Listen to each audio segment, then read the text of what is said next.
képp koo xam ne bëgg nañoo topp bu abonné ci chaîne bi rek di Mbacke Kadior TV luñ dugal ci dana ko am en exclusivité.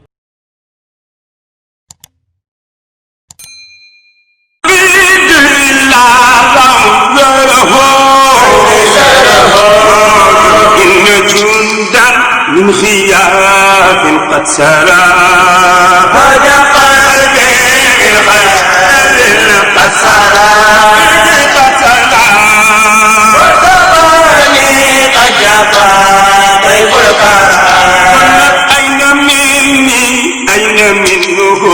من اللقاء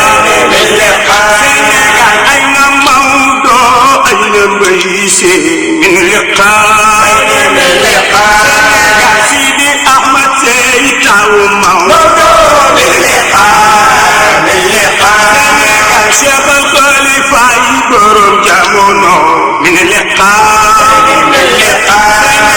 برم بونيكاي برم جامونو من اللقاء. asalaamaaleykum mbokk yi yéen ñi nga xam ne yéen a baaxoo ànd ak chaîne bii di Mbacke Kadior TV à partir d'aujourd'hui gën nañ koo yaatal ci YouTube bi képp koo xam ne bëgg nañoo topp bu abonné ci chaîne bi rek di Mbacke Kadior TV luñ dugal ci dana ko am en exclusivité jërë ngeen jëf.